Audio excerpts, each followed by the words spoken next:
My next guest I had the privilege to sit down with is a clinical exercise physiologist. Within this episode, he discussed his journey and his work within marginalized groups, particularly focusing on trans and non binary folks. He also emphasized the importance of internal work and self care. Within this episode, he shared his challenges within his transition journey and also how he overcame some of those challenges. He highlighted the need for specialized health care for our community, noting the lack of information in medical journals. He also stressed the significance of self reflection, journaling, and setting boundaries to achieve true transition and well being. He gave some really great advice about starting a journal and addressing childhood traumas to foster personal growth and resilience. I hope that you enjoy this episode. Them boys, yeah. Them boys, yeah.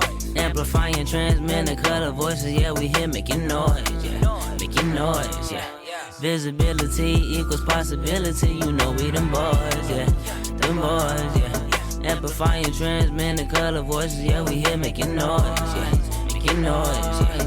Them boys, yeah. We them boys. Welcome to Dem Bois Podcast. I'm your host, Sean Aaron, he, him, his, and my next guest is a doctor in clinical exercise, research scientist specializing in population diseases, with 15 years of expertise where he combines his passion for research and helping others, especially those from marginalized groups. Welcome to the show.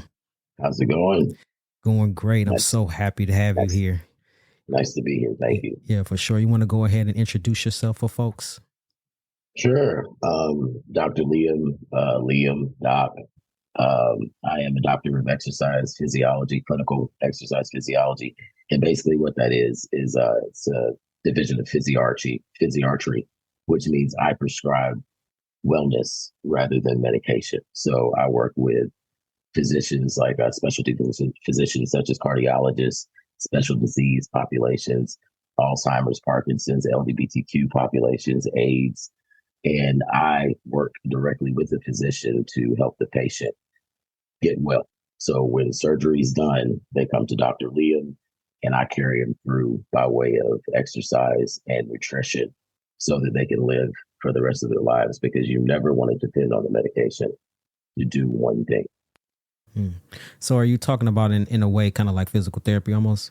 With clinical physiology, my doctorate PhD is in human movement science, and I graduated from UNC Chapel Hill, where that's a little different than other schools, besides the fact that we're awesome, is you get a plethora of disciplines smacked into one. So everything from physical therapy to neuroscience to neuromuscular physiology, all those things are packed into your studies of human movement science over the course of your PhD.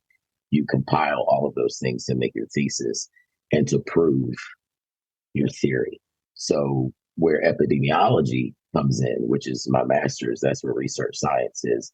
Epidemiology is the same thing as Dr. Fauci, where I research epidemics with special populations. So where that works for our community is, say, like for Black trans men and HIV. I do special research for us in that area because there is no information.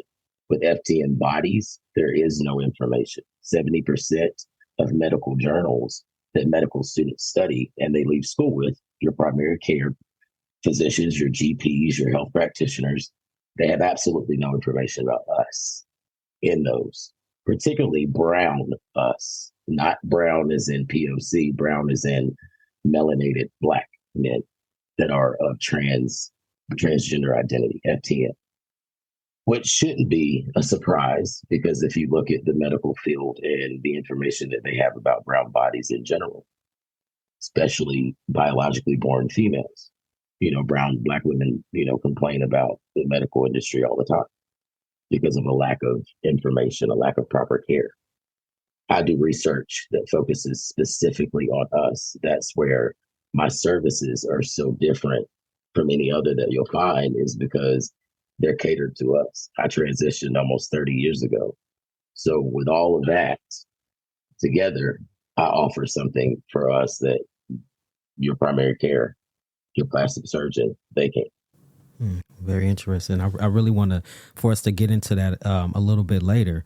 I'm very interested in that and just healthcare that's directed towards us, right? Because we know it's not. And I went to the doctor just the other day, and I was telling the I was getting an MRI, but I was telling the lady, I'm like, it's hard for as a black person that we have to even explain our pain. It's like, no, I'm in pain. Why do I have to go to this extreme to explain my pain, right? And it's because it's not catered to us, right? And so I definitely want to get into that in a little bit. I want to ask you the name Liam. How did that name choose you? My great grandfather's William. So Liam pretty much comes from the end of that. My middle name comes from my father. My father's name is Dane, so that's my middle name. But Liam comes from my great grandfather. Because I'm from North Carolina, I'm from the country. So, but I didn't choose it because of any other reason. And I didn't realize what an uproar it would cause at first, because I changed my name. Good gosh, man. It's been over 16 years now. I can't even remember I changed it, to be honest with you, but I changed my name a long time ago. And for a long time, it was, wait a minute, pronounce it again? And I'd say Liam. There was always somebody white that would say, are you sure? Is that the spelling? You pronounce it that way? You know that's Celtic. Did you know that's Scottish? So no, I didn't. But yeah, so that's where it came from. Well, thank you for educating us that that's Scottish, but who cares, right? It's like, yeah. I love that. And so your grandfather, you say grandfather or great grandfather? Great. So was your great grandfather alive when you changed your name? No. Okay. No, okay. Yeah. You say you were from North Carolina. So where are you residing now? I'm in Texas now. Oh, in Texas. Yeah, okay. I've been in Texas almost 7 years now. I lived in the city in Dallas up until about a year and a half ago. Okay. Now I live out in the city, but I'm in Texas now. Okay, cool. And so I want to, I'm happy to have you here because I feel as if, well, you are my elder actually, right? And so you transitioned almost 30 years ago, and I transitioned this year will be 11 years. And so, our journeys, we're from different groups, right? And different generation, I would say. And so I want to ask you, just tell us, how was your transition journey that led you up to this moment? Ooh, it was rough. It was very rough. I don't talk about it a lot because in our community, because we share so much of our lives on social media, so many people do, it becomes a scroll of doom and gloom. And I share a lot of my story with my guys because I want them to see what's on the other side of the pain. But the biggest part of my story I share is the work that I did to get here, because people will get caught up in aesthetics or the fact that I'm sure of myself, but just like the coming of age for any man, any adult that wants to be a good, responsible adult, but particularly any man in society, it takes work, and work means sometimes that perseverance and knowing what you're made of, enduring pain is a part of that. And I went through a lot. I went through a lot more than your average person would because of where I was in the time. A lot of physical violence. I wear scars still. My orbital was broken. I got a scar here. I got a scar there. Gash in the back of my head. I gave some now too. I didn't just get beat up, but I gave a lot. But and that's something too. I mean, I hurt a lot of people too, and my hurt that I dealt out came from hurt that had been done to me from the time I was a kid. I mean, I was bullied, from home on because I was always a boy. Like there was no, I see pictures of some of the guys in like makeup and the senior pictures. My family was like, you are a girl. You are not no little boy. That's all I heard most of my life. So, and I've went against the grain because I was me.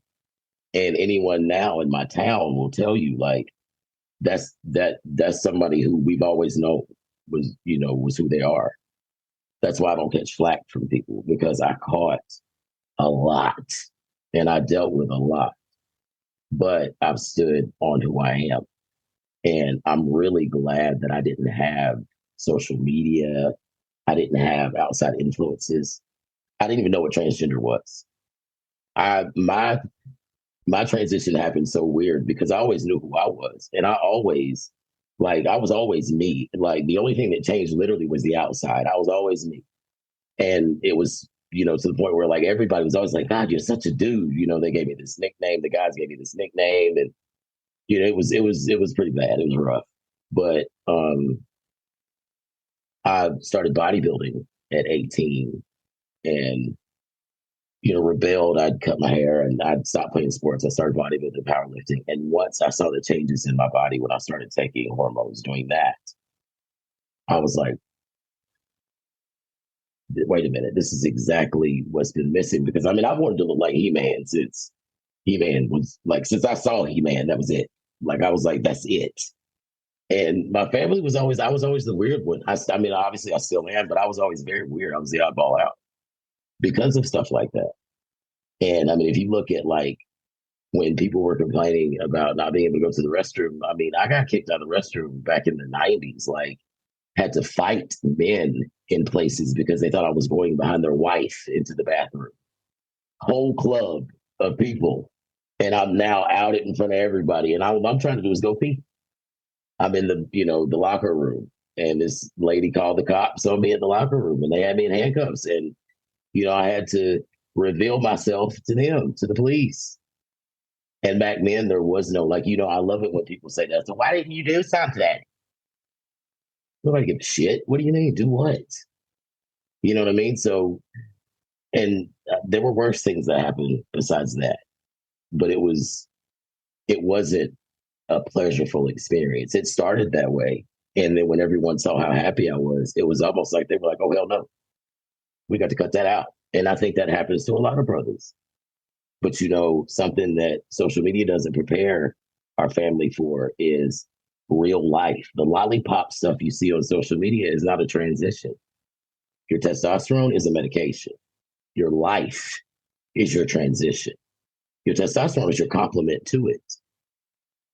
If you don't go from inside to the outside, you're just taking medication and you're existing to be miserable. That was never a part of my transition. Because even in all the shit that I took, when I looked in the mirror, it was worth it. When, I still could affirm me. I still had things because I was still me. So everything just fell in line for me. The only thing I had to do with everyone else was leave them the fuck alone. And that's what I did. I left. I found my own life. I found who I was. I didn't ask them for anything. And that's something too. I was always very independent. That's another part of coming into being a man, that a lot of the fellas, because of being on apps and hearing people say, well, that's misogynistic, but that's society. And if you're a Black man, you're transitioning into the world just because. And your family isn't going to look at you and respect you. Don't give them a check to cash. My dad and my grandpa used to always say that to us when we were kids. You don't give anybody a check to cash. Don't cash it for them. Meaning never, ever be what someone thinks that you're going to be. Never play up to the stereotype. For us, it's, oh, you ain't no man. You can't pay no bills. You ain't hold down no family. You ain't even got your own shit. Look at the community. A lot of guys are going through that. And the whole thing is, well, nobody will respect me as a man. You got to be able to stand on all 10 of those in your shoes. You still might not get the respect, but you got your respect now.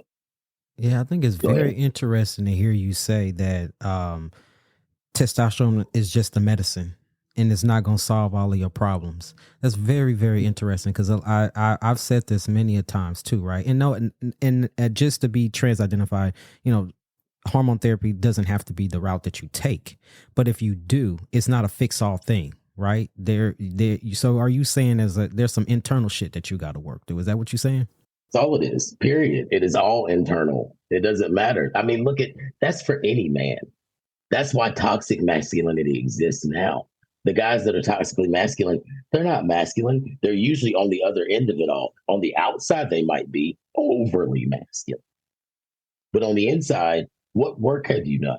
Masculinity is compassion, love, giving, Yes, you know when to be violent, but you also know when to be gentle, especially you've done the work on your heart, so you can call your own shit out. You're not ashamed or afraid of anything you've done, and you can teach other people from that. You can nurture your brothers and carry them without enabling them in the process. And you don't need your ego stroked because you're cool with who you are. And it's never a comparison because you're here for love. That's our masculinity. And the fact that we have something in us that's totally different from any other man is what makes it so beautiful. But they refuse to dive deep. You're not going to find it until you do. That's the purpose of shadow work. I send my guys a shadow work journal. You get a new prompt every month. And there are things like this in it, you know. Are you playing those tapes over and over again? What are they saying? How do you stop them? How is that affecting you now? What is that stopping you from doing? Do you spoil the little boy inside of you? When's the last time you bought yourself a remote control car? I do stuff like that. I got a telescope sitting right behind me that I got for Christmas not too long ago. Just got a gift not too long ago for my birthday from my wife that I've been wanting. I got a drone, popped, set it off right. I took it out the box and was outside all day. All the things that we didn't get. Now you're a grown up. You can do all those things for yourself now. Now you can reparent yourself and do all of that stuff. Why sit and be miserable and go through stuff over and over again online? Like, get out of the comfort zone. That's what increases your masculinity. Hey, this is Sean Aaron, the host of Dem Bois Podcast. Are you enjoying the podcast so far? Great. I'm glad that you are. Would you consider donating today to help support the continuation of this podcast? As you know, this podcast aims to serve as a platform to highlight and amplify the voices of trans men of color and share our transition stories.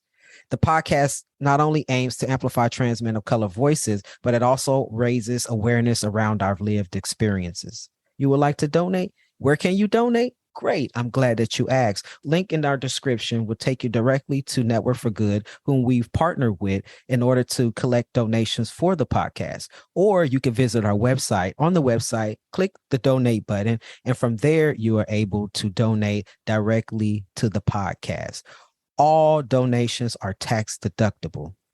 What does the donations go to? Oh, I'm glad that you asked. Your donation will help to support our production costs. We are working with Jasmine from Pink Lady Productions that brings you this awesome content. And also, we pay our guests an honorarium.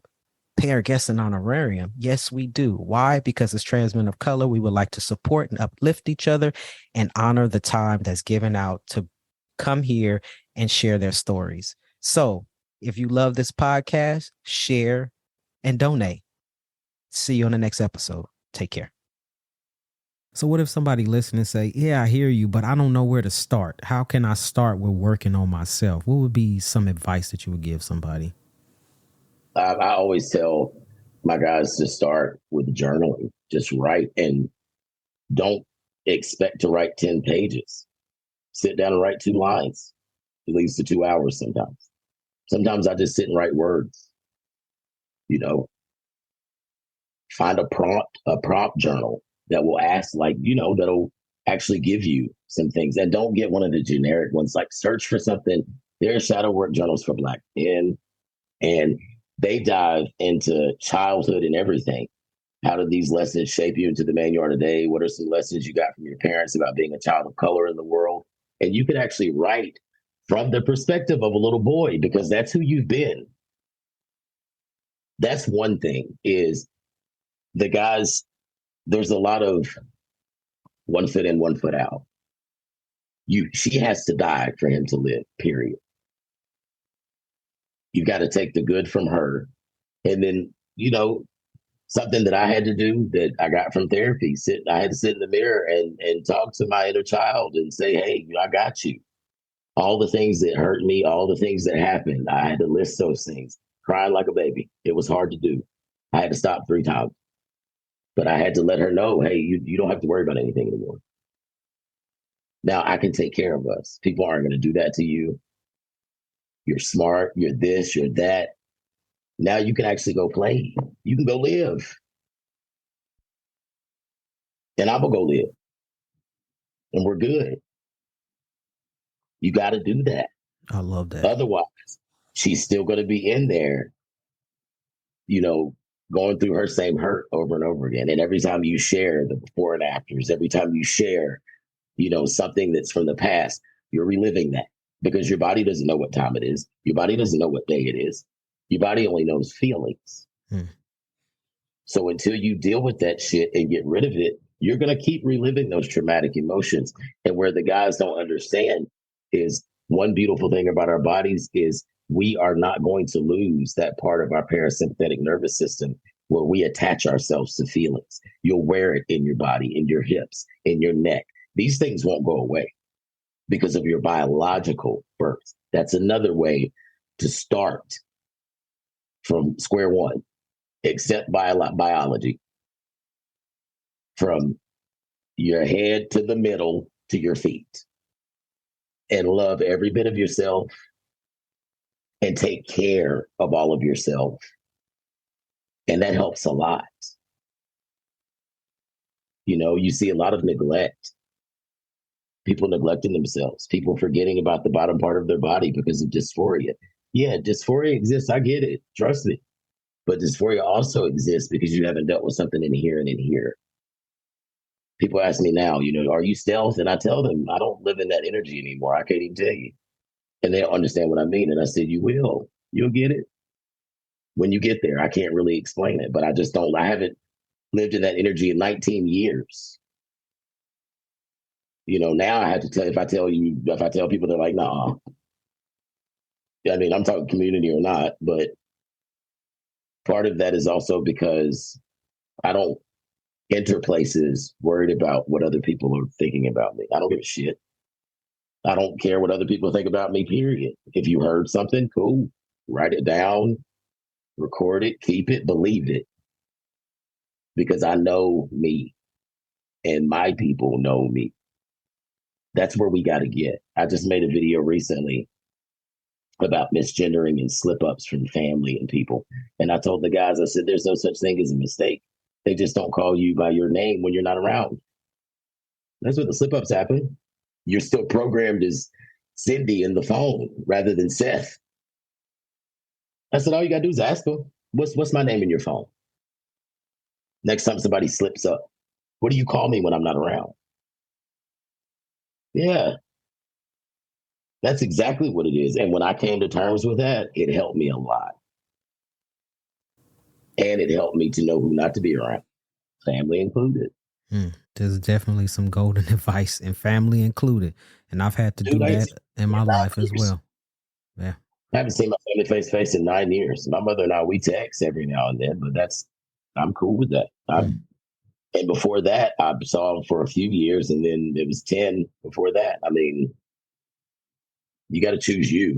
It's safety in family. And I stayed emotionally attached in ways, but the way I was emotionally attached was from abuse and codependency and beating myself up and not loving myself. That was a part of the deep diving I still wasn't doing. That was the part of the me that was living stealth, that did walk in that energy because I wasn't doing deep diving. Once I started doing that stuff, you can't tell me nothing about me. And that doesn't mean you can't tell me anything. That doesn't mean I can't be corrected. Because absolutely. But that means I'll correct me first. That means I've set a standard where certain things just aren't permissible for me to do anymore. Boundaries aren't broken.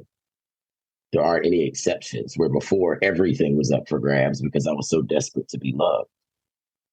That's why you see so many, you see relationships, so many poly relationships in this community. You see so many relationships in this community that probably wouldn't be going on, but without deep diving, you got so many guys that say, I'm never going to meet a woman. Yes, you will. Work on you. I'm in the 40 and up category. You'll meet a woman. Trust me, it ain't much out here. They ain't got nothing to choose from. You get you right, you good. I'm not kidding. Sister girl ain't gonna care. You done brought her out. She ain't even know. But nobody is gonna want you if nobody with substance is gonna want to be your helpmate if you're not if you're not ready. You might want, but are you ready? And when you get it, what you gonna do? My grandpa used to say, when the shit get real, what you gonna do?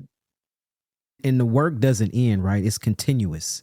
Yeah, you work, you writing in your journal, you working on your younger self, you working on all the pieces, but it's a continuum. You don't fill the journal up and like, all right, I'm done, and then the work is done. No, as long as you living and breathing, that work is on a continuous basis. Work grows because you're always going to be challenged. There's always going to be something new that comes along if you plan on growing. Right. As you move through, and there may be something that triggers you from, before when you were doing work, and you might have to go back and revisit something. I've got books that I went back and read 2 or 3 times. There's a book that I would recommend any brother read. It's called Codependency No More. That book is awesome. When I read that, and I've kept it that many years, so I read that book years ago, recommended on a friend. I got out of a really codependent relationship, and I didn't even know what codependency was really, because we don't talk about those things in our community. So I really didn't know what codependency was. And I started reading the book, and I thought it was, when you go through something and you end up what you think is being the fool or the idiot, or I fell for this again, or have you ever seen or heard a brother say, man, I give my all, man, and she always ends up better, and then I'm left with nothing. Yeah. That was me, and I couldn't figure out what the problem was with these women. You know what I'm saying? But it wasn't them. It was my way of loving. I wasn't giving because I was giving from the heart. I was giving because I expected something in return. That in return was that love and loyalty. And that was that nasty attachment where if I wasn't giving, I didn't feel fulfilled. And that's not good, because then I didn't give to me. Like, I could do, but nothing for me. And then it was, I'm a burden to everybody. Y'all hate me. I hate y'all. But I'm not telling anyone what I need at the same time. And if the person wasn't giving me what I need, I wasn't protesting. I wasn't checking to see what I need. Hell, I didn't know what I need. Then when I started reading that book, the lights just started coming on. And I was like, I was codependent. Look at her. And I started taking notes and started putting into practice a lot of the self-talk, and literally started, when I started playing tapes, and I still, to this day, something starts going through my mind, I'll say, stop. And I'll correct it. I'll be like, you already know that's the past. That is not right now. Everything's fine. Let it go. It's over. And you have to do that for your self-conscious, because again, your body, your mind, your parasympathetic nervous system, they have no idea what day it is, what time it is, none of that. They only know what you're telling it. You know what I mean? So, it's a lot, and that's a lot to face, bro. Doing the work, and I can tell you've done the work. You look different from the last time that you've done some work since I've seen you. I can tell you've been through something and conquered it, because you look different from the last time I saw you. And that baby face leaves as you go through things. It's that wisdom face. Whenever for example, when a guy goes to boot camp, he comes back. It worked whenever he comes back, and he's not shell shocked, but he's got like this air about him. It's like, you're just more sure of yourself. Because I'm constantly doing the work. That's why. Yeah, constantly doing the work. It's attractive. It draws other people. You find people looking at you and talking to you for not the reasons that you used to. And that's where the guys doing the work and then loving yourself, that's where you're able to, put up certain walls and then let down other ones. Because when I moved, I still carried trauma with me. So, I'd have women, like, I'd say something in the store to the cashier. And I remember one day this lady was like, "Ooh, your voice." I was like, "What?" She was like, nothing. And I didn't realize I was so used to, having to defend myself. And I ran the poor woman away, so I could have got me a number. I was scared to death about that lady. And I was like, oh God. And then, after going through therapy for a while, I had to start sleeping with a mouth guard, because a lot of us go through bruxism with grinding teeth, and, you are hurting and suffering. Your jaw's not relaxed. I would smile, and it was like, rather than being like a nice, yeah. And I had no idea. I look back at pictures now and I can see it. I can see my eyes and where the stress was that I was holding and the unhappiness. And I was smiling through it. I can tell, you know what I mean? Like, besides that, my soul feels differently, but I can just see now where my body was holding it. And with this process, and this is on the physiological side with the fellas, with a lot of the results, you'll see like posture and shoulders relax and their jaws relax. I don't show their faces, but the guys' faces, their jaws are carving out. They're starting to look more masculine. And it's all because these are the ones that are doing the internal work also. Hey, this is Jackal from Stealth, a Transmasculine podcast. Join me and my co-host Kai as we interviewed transmasculine elders about their experience growing into their authentic selves. The term stealth highlights two important facts. That one, for our generation, we were often told to hide our past and live an underground existence. And that due to that, our stories are very often overlooked. Throughout our lives, each of us has had to navigate issues of disclosure, which have impacted us in many ways. We also have a member section where you'll get to hear some amazing transmasculine history from Black jazz musicians to Mexican revolutionaries. We hope you join us for season 5 as we continue to emphasize that transmasculine folk have always been here and that we will continue to be here. Be sure to check out our website, transmasculinepodcast.com. You ever been so disassociated that you're sitting sideways and you don't even know it until something just doesn't feel right? And you're like, man, damn, I'm sitting messed up. My leg don't went to sleep. You're disassociated. Or something happens and somebody completely plays you. And 3 hours later, you're like, wait a minute. Wait a minute. You know, and you want to go back and then that tape starts playing. This is what I should have did. And then you sit in traffic arguing back with the person. It's been 3 weeks. Yeah. This person slept every night. You ain't slept awake in 3 weeks. Disassociated. Had you been present, you could have dealt with it. Had you been present, they probably would have bothered you. You know what I mean? That's why I say testosterone is just a medication. That's why it's called an intramuscular medication. Otherwise, it'd be called an intramuscular miracle. And it would be it would be up for grabs. It's a beautiful journey, man. When you know that, when you start to develop and you see yourself and you hear your voice, which my voice was weirdly deep most of my life, pre-transition. It dropped more, and that was another reason I got picked on. My voice was weirdly deep, but still, it's different than it was. So, you know, things like that stuff it's wonderful. I love being me. I love being the man I am. Looking in the mirror and remembering laying in my bed and thinking about wanting to look like this. And I had my pillow right here. And this is my girlfriend. And this was in my Camaro. You know what I'm talking about? Laying in the bed, a little kid. And I'm like, yeah, you know what I'm saying, baby? And I had all this money. Yeah, man, what? Like, those are the things that oh my God, I made it. And this is what I tell the guys. I'm like, do you not sit and think about like back when you was like, gee, I joke. And didn't nobody know but me, because I'm from the country. So I ran around with cowboy boots, blue jeans, or cut off shorts and no shirt until, as my grandma called it, I got my little doorknobs in. Then I had to put a shirt on. And I was like, the hell? But yeah, the whole time, like I was out there flexing and everything then. Lifting weights, because I watched my dad lift weights. So I would take the sticks and I put the bricks on the sticks and try to, you know. So now being outside, no shirt on, with my dogs, mowing my grass. Man, listen. That's like, my wife always says, I've never seen anyone smile while they mow the grass. She always says that. She's like, you were out here just giggling, mowing the grass. I'm like, because you have no idea. I love this. That's that internal work coming out and seeping out of your pores. Yeah. Yeah, I done turned. Oh, I'm out here on my John Deere. You know what I'm saying? Yeah. But that's where I want all of my guys, all the brothers that I can reach to get.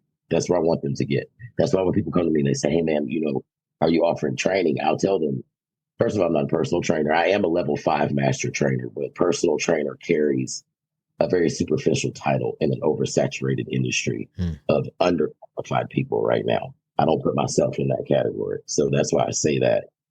But what I do tell them is this is a transformation. Like, yes, the aesthetic, you gonna change. That's the sexy is coming. That's the byproduct. But life is only going to get harder the sexier you get. You're only going to get tested that much more. You're only going to get that much more attention, which means men are going to be that much more jealous. You have to be comfortable in your skin. That doesn't mean you'll get approached. Just means you won't if you're comfortable in your skin. How many times have you seen a dude that, I mean, you can tell he just got his shit together in the grocery store? It's always one of them dudes in the grocery store. They always got the little handheld cart, just buying stuff, chilling, and a tank top. That's me too, though.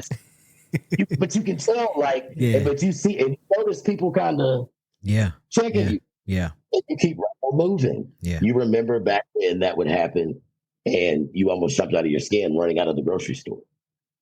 You know what I'm saying? Like, I remember those days where I shopped at certain times because I lived in my town. So, like, I would have to go across town to do certain things.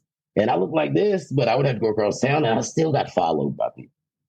You know, I would go into places and turn around and I just had to see for myself. And I'm in public in the furniture store. That's wild. You know? Yeah. Yeah. Or I would go somewhere and God forbid somebody that's way in the back of the restaurant or something knows my little secret. And then they tell this person and like wildfires until it meets my waitress, who then comes back and treats me like total shit after, you know, trying to give it to me, giving me my bread and stuff. Yeah, you know what I'm saying? Like, it was a lot. Going to the hospital, I got cut and left one time because the doctor read my CAT scan and overlooked a disease that I still have now that I almost died during top surgery because of. He overlooked it because he was so impressed with my muscularity and wanted to have a conversation with me about steroids. After my CAT scan. Before the CAT scan, the nurse sexually assaulted me. Yeah. Wow. It's a white girl. Wow. Yep. And then she was embarrassed. So she went and told everybody my little secret. Wow. And then, I mean, when I woke up from top surgery, like there were 15 people in my room. They were all students. I was like, is this normal? And it was because no one had ever looked like me that came in. No one had ever sounded like me that came in. No one was ever as okay with themselves. Because when I went in, the nurses, they were down the hall talking. And when they came in, I said, y'all were trying to figure out how to ask me if I got a period, weren't you? And they started laughing. I was like, Lord, no. I said, I ain't pregnant neither. And if I am, we rich. It just kind of broke the ice. Now, see, if I wasn't okay with me. Yeah. You will be in that seat, nervous and suffering from dysphoria, and that's real though, right? People do go through that, but I find myself in that same position in the doctor too. I joke all the time, or I'm talking to the nurses because I'm comfortable with myself. If you figure it out, you figure it out, but that ain't got shit to do with me. That's some work you got to do on with yourself, right? As long as you treat me with professionalism, we good. That's just it. And I want to focus on your career a little bit and I want to go back with your career, but I want to go back to something that you said earlier about folks is forgetting that middle part of their body. And so you work with the trans mass community a lot in health, body reconstruction, surgery prep, stem cells, and all that type of stuff. And so I want to talk about your career and focusing on it, and that little bit about you saying that sometimes people forget about that middle. And so you want to talk a little bit more about that? Absolutely, man. The very wonderful thing about our bodies is the fact that we have embryonic cells that live inside of us. And those embryonic cells, it's oocytes is the word. It's pronounced oocytes. They live inside of us. Those cells mimic stem cells. They're not stem cells, but they're very, very much like stem cells, like a very close sister. And when in an environment to heal, they will attach to a like cell and take on its form, chameleonize itself, and heal. This is why, if you go through the results of the guys I post, everybody's scars, no matter when they had top surgery, scars are fading and healing. Nipples are being flushed with color. Skin looks beautiful and it's bright and popping and healing because you're put in a homeostatic environment to heal. Homeostasis, we learn like biology, that means that that's the optimal living environment for the body. We made that term because who else houses another human being other than biologically born women?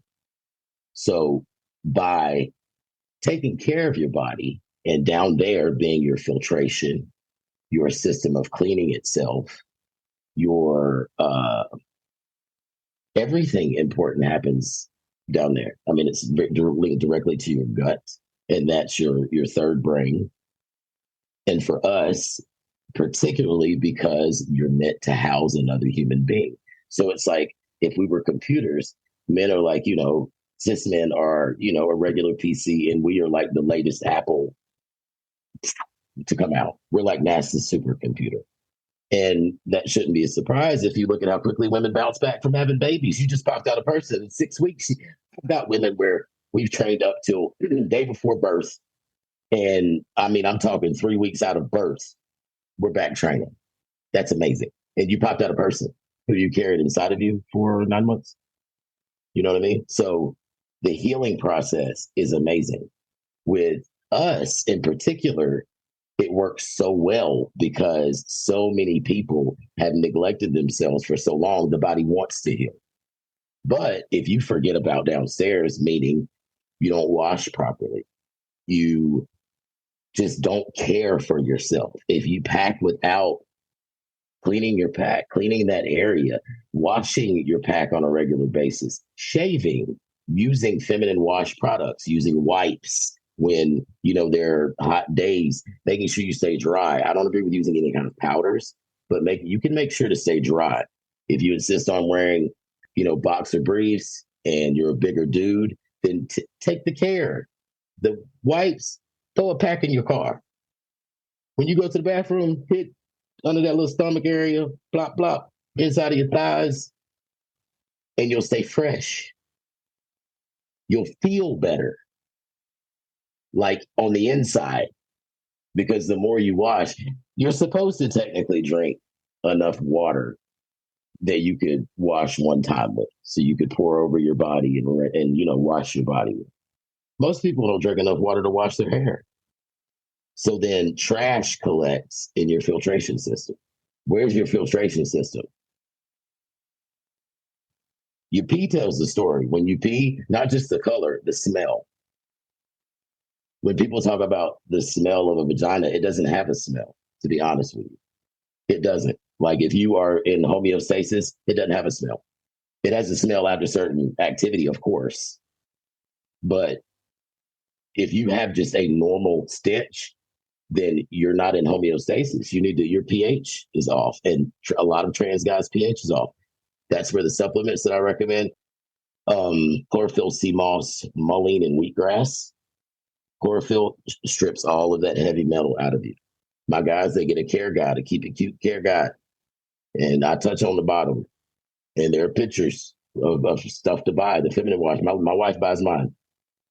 And if I use it, and my body parts have been altered slightly, and I still use it because, it smells nice and it keeps me fresh. But baby wipes, not baby wipes, but like wipes and stuff like that. I've used that stuff, faithfully. I was taught as a kid, though, to do that. Like, as a little kid in the country women, yeah, you're going to stink. Ain't nobody ever going to want to be that. Older women always say that kind of thing. Yeah. And even though it's dysphoric, just because, if what I tell the guys is you're you, right? So that shouldn't change it. You take care of that, then the person you're with is only going to respect that as what you want it to be, no matter what. You don't take care of it, and it's going to be weird for both of you. I feel like we one and the same person. Like everything you just said is how I take care of myself. And we don't talk about that enough. Toenail clipping, like me and the guys we talk about, clip your toenails, man. Get a pedicure. Yes, get pedicures. If you behave the right way, your wife might give you one. My lady pedicures my feet. And it's all like, to me, those are the beautiful feminine things that I kept. A lot of those things. You know what I mean? Like I was taught how to cook at a very young age, washing and cleaning, because I grew up in a patriarchal society. I grew up, being reared to be able to run a house, even though I wasn't, a little girl. I'm 10 years older than my brother and 11 years older than my sister. So, I've had them when my parents were working and everything. So I learned how to do all that stuff at a young age. It's only made me an amazing man. That means that the partner that I have also has to be amazing, because I can do all that shit for myself. So what are you bringing to the table?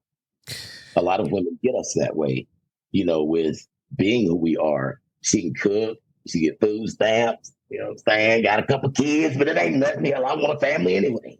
And you end up falling into something that you don't even want to be a part of. Or you've lost valuable years that you could have spent learning you. That's what happened to me. Yes. I lost valuable years that I could have just spent living life, like doing all that stuff I was telling you, just enjoying life. And I enjoyed my life in college. I'm talking about enjoying my life coming into being the transgender man that I am. You know what I mean? And all I was doing was I was trying to replace family that I was missing rather than doing the internal work. I was trying to make myself feel better, like I could stand in shoes that I could stand in them. Because I could take it down. I was different where I held my family down. But to me, it's even worse if you can't and you're making yourself live through these things. And what does it say about your partner if she's going to hold on to you and see that you're not able to do this stuff, but she still holds on to you while you're miserable? That's something that I say to the guys all the time. Obviously, something's working to her advantage. You know what I mean? That when you learn you really do take the driver's seat in a lot of ways. Once I learned me, then I could choose. I wasn't so quick to be got by king and you're handsome, That goes with taking care of yourself. Just like you said, that's the same thing I do. Like if you telling me, oh, I can cook for you, I can do that. I can do that myself. What else you got? Show me something else. Like, you know what I mean? And also I learned at a young age too, right? And I went to an etiquette class at my church. The church was like, they sent all the girls to this etiquette class to learn how to take care of your husband later on in life. Yeah. And I was like, take care of my damn husband. Well, I want to know how to cook all this shit for myself because I got to eat, right? But I'm grateful though that even though my mom sent me to that class, my mom also taught me and my two younger brothers how to be independent people. So we wouldn't have to rely on another person to take care of us. And so she did it equally. Yes, it kind of had a little gender stuff in my direction, but for my brothers also. So my brothers know how to cook too and how to take care of themselves. And that was something that my mom wasn't, she didn't want them. Well, for me, she didn't want me to rely on another man, I guess. And then she didn't want them relying on a woman to take care of herself. So that's important to know how to take care of your damn self. I want to pivot a little bit because as we talking about the middle, you said the middle. One thing that we don't talk about enough. And yes, we don't talk about cleaning because cleaning is important. I do all those things on my body parts, all that. And so I definitely, that resonates with me. But one thing that we don't talk about enough is HIV among trans mass folks. And that goes with taking care of the middle. Yeah. And I want you to talk a little bit more about that in the work that you've done with trans mass folks and HIV prevention and folks who have been diagnosed with HIV. So you want to go ahead and talk about that a little bit? Oh, absolutely, man. I'm so glad you brought that up. I've done a lot of work with the community in HIV. I'm training several guys now in the community, and they're doing really well. Their blood work is actually pretty amazing, and their physicians are very. I don't think their physicians believe that it's just food and FTM specific.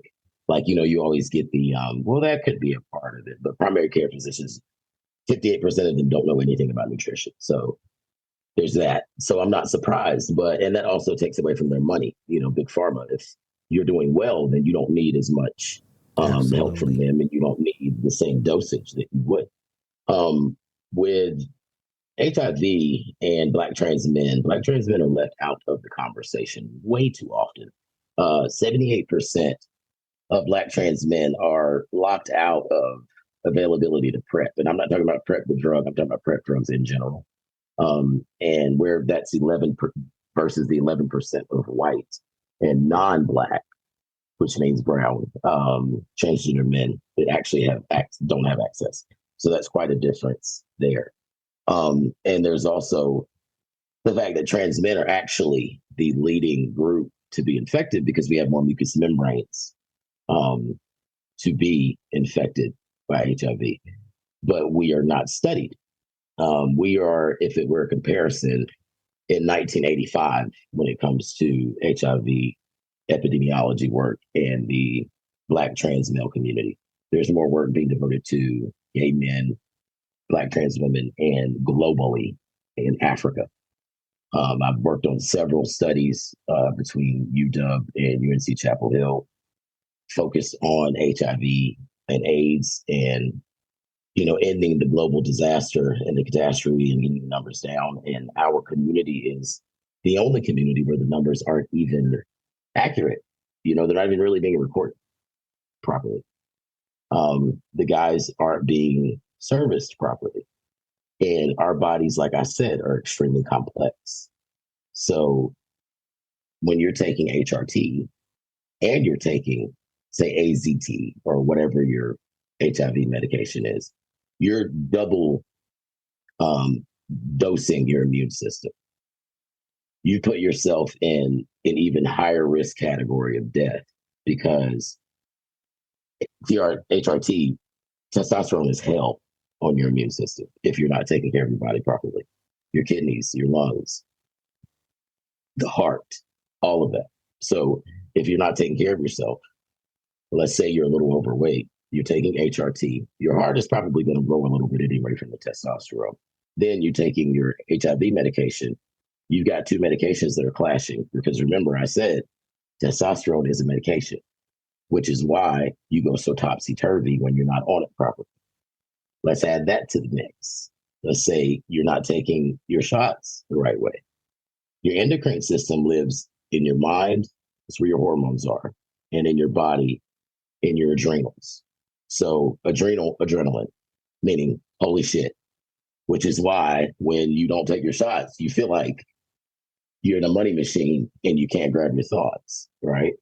So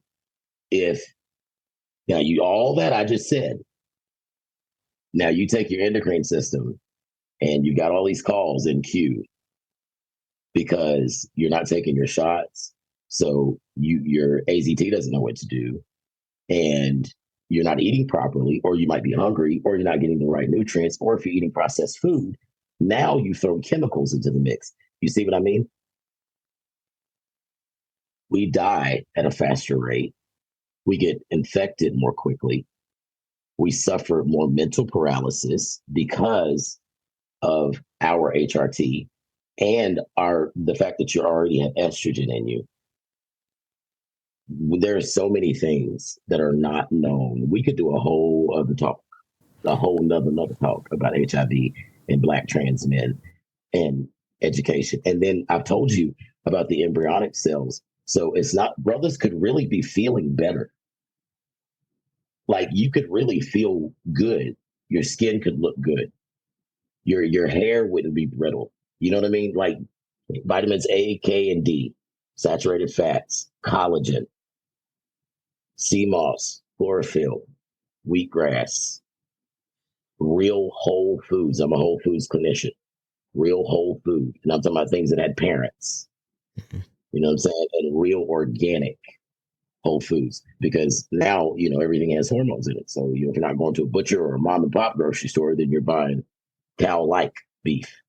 And if you want to know what that's like, imagine a person that was made with just an egg and people filling. Sounds gross, right? Yeah. No sperm. It's the egg and people like parts. Yeah. Right. Hey, this is Sean Aaron. I'm the founder and executive director of Dem Bois Inc. I am also the host of Dem Bois Podcast. As you may know, Dem Bois provides financial assistance to trans men of color in order for them to obtain gender-affirming surgery. We have great news. We're currently looking for volunteers to help support our programs. Our programs include our gender-affirming surgery grant program and also our personal care package program. We personally curate packages filled with personal hygiene items. Just to name a few, things like tissue, soap, towels, toothpaste, and toothbrushes.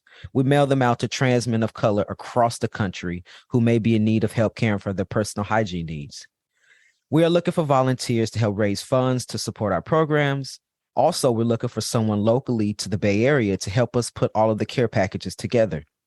If our mission is something that resonates with you and you would like to help support our work, just let us know.